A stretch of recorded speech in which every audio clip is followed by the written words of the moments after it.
Hey guys, what's up? It's Alex here, and today we are here, my first F1 2013 online race from the Nürburgring, and I'm going to be driving Nico Rosberg's Mercedes. And I think this will be the first Mercedes gameplay I've uploaded on this channel, and I think quite a lot of people have been requesting it. So here we are, here is some Mercedes gameplay for you guys. My first online multiplayer race, so don't expect it to be exactly amazing. This is a recording after the race has happened, so we can look through the race and analyse what happened. You can see only 6 people. Obviously I'm recording this when not many people have it. I'm recording it on the Thursday, so not that many people online. Recording it at 3:30 isn't exactly the best time to record, I suppose. There aren't actually that many people online, so that meant that really not a big lobby, but enough people to make an entertaining race nonetheless. It'll be an interesting run down to turn 1, because it's a very hectic turn 1 here in the Nürburgring, a very tight hairpin which can cause a lot of drama. Hopefully, fingers crossed, that doesn't happen to us here today, and hopefully our Mercedes will make it through turn 1 very cleanly. You can see the shine of the Mercedes car, very nice. All the models in this game have been really well done. Everything just looks absolutely amazing. The cars look absolutely great. The graphics, I think they look pretty similar to F1 2012, but the cars do look a lot better in terms of their model and everything in that. So here we are, loading onto the grid. You can see a Musha on pole. We've got Mercedes as me. I think we've got McLaren, Sauber and Red Bull there. So it's going to be an interesting race. I'm trying to see. I think we've got an Australian guy in front of me. I think we've got a couple or maybe even 3 Italian guys on the grid. And then I'm not sure what this guy behind me is. I sort of trying to work out there. Where's that guy from? To our left hand side and behind. But away we go, and up to turn 1. We get a pretty good start actually, using a bit of our curves, most of our curves, if not all of our curves down to turn 1. A bit of contact there. I was thinking about going 3 wide or maybe even 4 wide, but I didn't do it. And then there's a car running straight off into the gravel, forgetting his braking point straight away. Now we're down the inside, up into 3rd positions, right behind the Italian guy. We're going to his outside.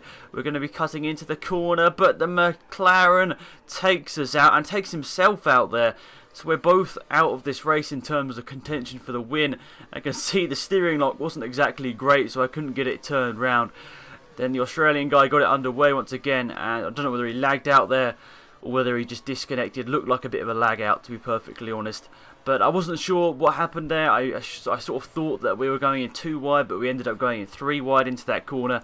And that ended up being a bit of a mess, to be perfectly honest. So my first race, my first crash, and that's not really a surprise, to be perfectly honest. Online, especially in the first couple of days, is always going to be pretty hectic. Even if you are the greatest of drivers, not saying that I am. If anything, I'm just an average driver.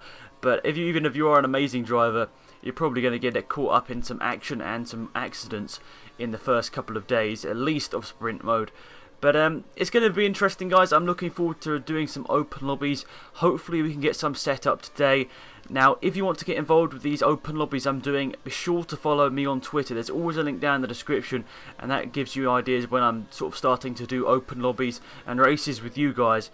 And yeah, remember to go and follow the Twitter and maybe even the Facebook. There's links to them down in the description as always, so you can go check them out. And if you're new, remember to subscribe, because then you can keep updated with all the races that we take part in together. So here we are, running up onto lap 2. Now we've got I don't even remember what car that is. We've got a car in front of us. We've got 2 cars in front of us, I should say. And I think we're going to get this guy. No, this is Sauber, I think. Looking to get past him. He's run a bit wide, though, and he's left us space, which is nice. He knows he's not the fastest of the drivers, I think, there, because he left us plenty of space there, and we just got through quite neatly there. And now in front of us, I think this is a Red Bull. Yes, it is. And we've got him right in front of us. Hopefully we can get past him and back into the top 3. Now, unfortunately for us, now we have been spun around on the first lap. We've only got a couple of things we can do. Go for a top 3 and also try and go for the fastest lap. I thought that was quite a nice manoeuvre around the outside there and got up into 3rd position here, which I thought was a pretty good recovery after getting spun out on the first lap. Now to the 2nd hairpin. This is quite a nice little corner here. If you get that one right, it really feels good, especially if you try and get an overtaking manoeuvre through there. It can be really fun. Now running up through here, I thought I was brave enough to do it flat out, but I didn't. I backed off because I went in there way too fast and way offline, meaning that I just couldn't get it turned into the corner, so I had to lift off the throttle a little bit there. But now we're running through the middle sector, and I think this is the sector split there. and we are 8.1 seconds that is behind the car in front of us, and that is second position. So overall I think we probably lost about 10 seconds in that little accident, and leaving my braking way too late. They're having to take a little bit of a shortcut there. I think that probably maybe gained us probably about 1 second. So when we come across the line here, this lap time you'll see is probably a little bit artificial. The lost connection, there we go, to someone else. I think that might have been the Red Bull, I'm not 100% sure. But I like the fact that the disconnections is in a bit more of a smooth bar this year. I think the last couple of years it's been quite a big block in the middle of your screen, and now it's just like a nice little thin bar. But you can see that lap time is a little bit artificial because I did cut that corner. So in realistic terms, I didn't get the fastest lap of the race. But this lap, I'm going to be going for the fastest lap of the race. I'm getting used to the track. I'm getting used to the car. I've got my KERS bar ready to get some more speed in the straights and maybe out the corners as well. But you can see we've gained quite a bit of time. We're purple in Sector 1 and we've closed in on second place. So looks like so far it's been a pretty clean and pretty tidy lap. And obviously we're going to be aiming for that fastest lap and possibly challenge for second place if he makes a mistake.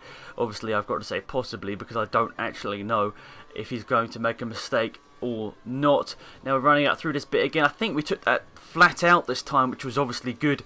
Last time I didn't do it flat out, and this time I did do it flat out, obviously much better, and I think it's going to show in the sector split that we're coming across any second now. The sector split also is the DRS activation point, so you can activate your DS on that green dot on the mini-map, and you can also gain some speed, obviously, in longer races. 1.3 seconds up on our fastest lap here, making sure we get the chicane much better this time, hitting both those apexes pretty well. So the winner has crossed the line, and we've just got one more corner to go. Can we get this fastest lap? And obviously a podium is going to be there, 16 seconds ahead of the guy in front. He sets the fastest lap on the last lap, and we set the fastest lap just to beat him by a couple of tenths of a second. But guys, let me know if you enjoyed this race with a comment and a like. Thanks for watching. It's been Alex and Matt here. Goodbye.